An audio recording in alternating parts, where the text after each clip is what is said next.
नमस्कार। आप चेक करते हो आरआरबी टेक्नीशियन ग्रेड थर्ड का रिजल्ट जो आता है 19 मार्च 2025 को। आपने स्कोर कार्ड चेक किया और वहाँ पर आपने देखा आपके 100 परसेंटाइल स्कोर थे। मतलब आप अपने आरआरबी या फिर अपने शिफ्ट में टॉपर हो, फर्स्ट रैंक हो। फिर आप चेक करते हो अपने रोल नंबर की लिस्ट, जो सिलेक्टेड कैंडिडेट की लिस्ट, उसमें आता है रिजल्ट नॉट फाउंड। ये देखेंगे तो आपको कैसा लगे। तो कुछ ऐसा ही हुआ है इनके साथ में। ये आरआरबी का फॉर्म था इनका तिरुवनंतपुरम से, और इनका एग्ज़ाम हुआ 28 दिसंबर 2024 को। और परसेंटाइल स्कोर की बात करेंगे तो 100 परसेंटाइल है। कहने का मतलब इस शिफ्ट में 476 कैंडिडेट थे ना, इनसे कम या इनसे इक्वल मार्क्स लाने वाले कैंडिडेट इतने ही थे। मतलब ये फर्स्ट रैंक पर थे।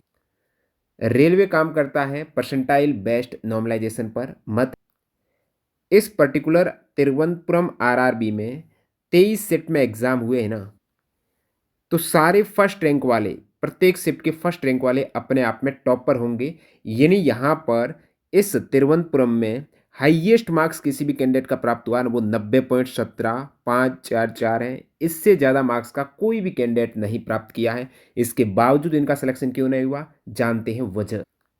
अब कोई भी कैंडिडेट इससे ज़्यादा क्या कर सकता है बताइएगा? कुछ नहीं कर सकता, फिर भी यहाँ पर इनका सिलेक्शन नहीं हुआ। रीज़न जानने से पहले अपने आप को जानना है, खुद का आकलन करना है। यदि आप आगामी railway 2025 exams, group D exam, NTPC exams को टारगेट कर रहे हो ना, मॉक टेस्ट डेली लगाओ, उनका विश्लेषण करो कहाँ गलती हो रही है। एग्ज़ाम से पहले जितने एग्ज़ाम्स देंगे उतना ही ज़्यादा एक्सपीरियंस आएगा, कॉन्फिडेंस बढ़ेगा।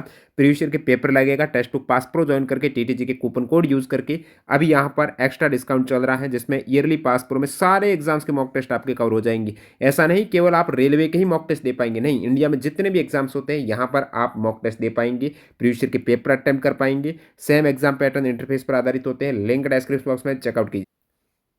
तो आप कहेंगे ये संभव ही नहीं है, असंभव, लेकिन संभव किया है इस नॉर्मलाइजेशन प्रोसेस। रेलवे ने 4 नवंबर 2024 को अपने नॉर्मलाइजेशन प्रोसेस को चेंज किया और परसेंटाइल बेस्ड नॉर्मलाइजेशन किया, जिसमें आप जितनी भी शिफ्ट में एग्जाम दे रहे हो, फर्स्ट रैंक उस शिफ्ट का, लगभग सभी शिफ्ट के फर्स्ट रैंक वाले कैंडिडेट है ना, इक्वल मार्क्स प्राप्त करेंगे।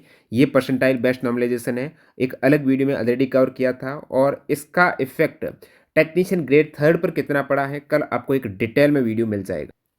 तो ये कैंडिडेट थे दोस्तों पीसीएम से, कैटेगरी नंबर 15 से इन्होंने आवेदन किया। इन्होंने अपनी पूरी डिटेल हमारे साथ साझा की है, जिसमें आप देख सकते हो order of preference category number 15 है और 15 नंबर कैटेगरी है फिजिक्स और मैथ्स कैटेगरी से आपने आवेदन किया है।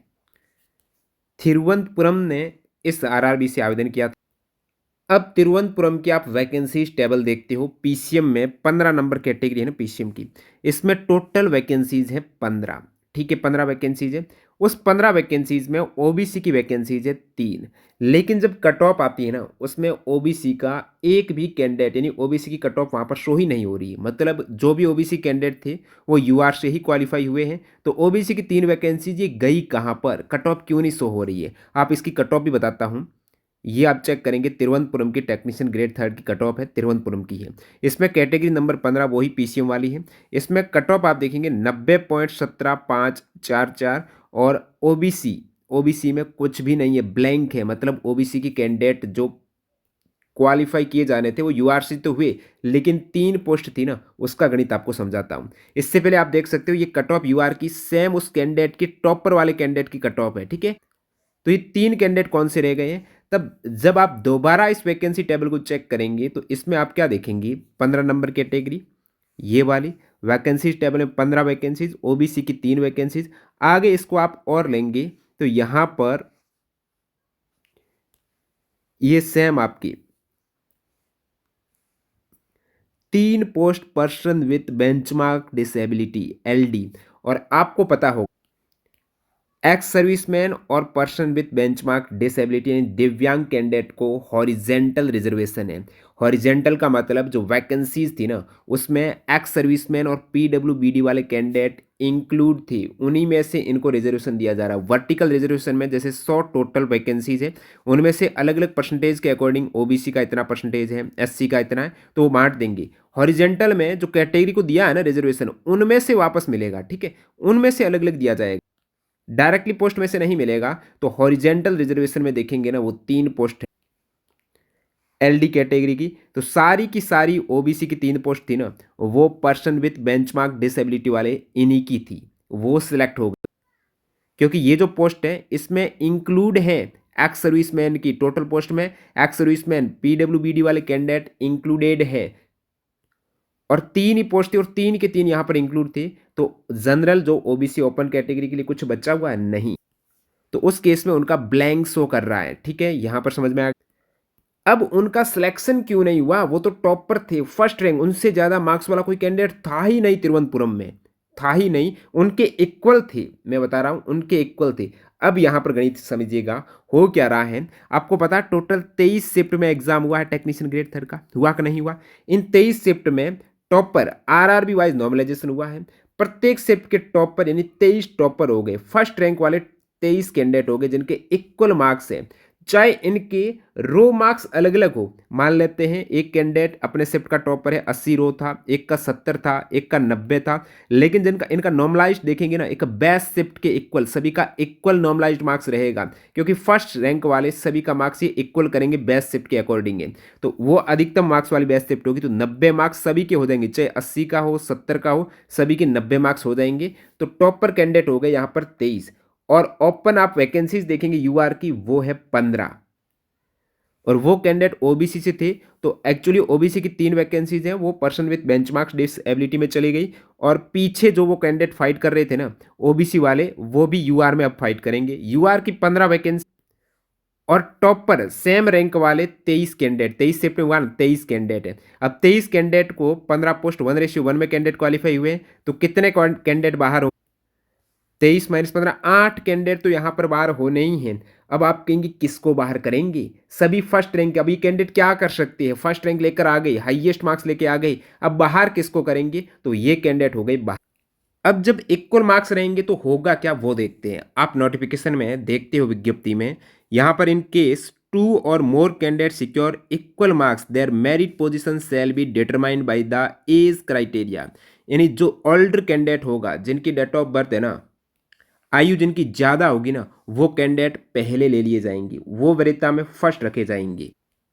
ये सेम चीज़ आप देख सकते हो, परसेंटाइल वाला जो फॉर्मूला आया था ना, जो रेलवे का सारा स्कोर इस परसेंटाइल बेस्ड पर आपका कैलकुलेट हो रहा है नॉर्मलाइज्ड मार्क्स, उसमें भी आप देखेंगे इन केस ऑफ 2 और more candidate securing same percentile score, जिनका सेम परसेंटाइल स्कोर है, सभी का 23 कैंडिडेट, 23 का सेम परसेंटाइल स्कोर है, 100 परसेंटाइल है कि नहीं, आप बताइएगा 100 परसेंटाइल।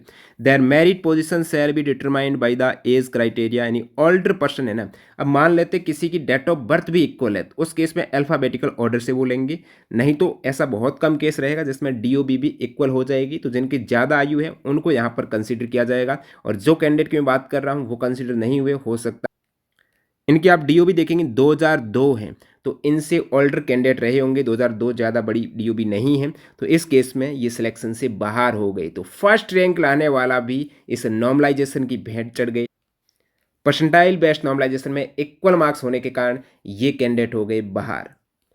अब नॉर्मलाइजेशन की इनकी आप गलतियां देखेंगे ना रेलवे का, इन्होंने आरआरबी वाइज नॉर्मलाइजेशन किया है, एक बहुत बड़ी गलती है, इनको शिफ्ट वाइज करना था, सभी आरआरबी के कैंडिडेट को एक ही शिफ्ट में। आरआरबी वाइज नॉर्मलाइजेशन देखते हो ना, इसमें 476 कैंडिडेट ही है, और काफ़ी शिफ्ट आप देखते हो, काफ़ी आरआरबी में देखते हो 8-8 हज़ार 9-9 हज़ार कैंडिडेट है, उनमें एक फेयर कंपटीशन रहता है, लेकिन इसमें पता नहीं चलता कितने कैंडिडेट हैं आपसे वीक है या फिर आपसे ज़्यादा इंटेलिजेंस है। हो सकता है एक शिफ्ट में सारे वीक आ जाए, तो उसमें एक आध यदि इंटेलिजेंट आ गए ना, वो उनका काम आसान हो जाए, उसकी परसेंटाइल टॉप पर आ जाएगी।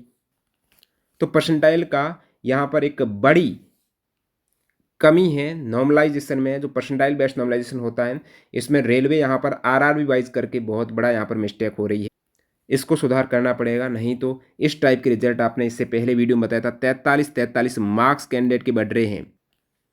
तो यही आप देखेंगे इनका नॉर्मलाइज्ड मार्क्स 90.17,544, कट ऑफ देखेंगे 15 नंबर कैटेगरी की यही है, 90.17,544 है, यानी सभी कैंडिडेट के इक्वल मार्क्स थे। तो ये सेम आपकी इक्वल मार्क्स की कट ऑफ है, उसके बावजूद नहीं हुआ, क्योंकि बाकी जितने भी कैंडिडेट लेने थे ना 15 कैंडिडेट, उनके उतने ही मार्क्स थे, लेकिन डीओ भी ज़्यादा थी।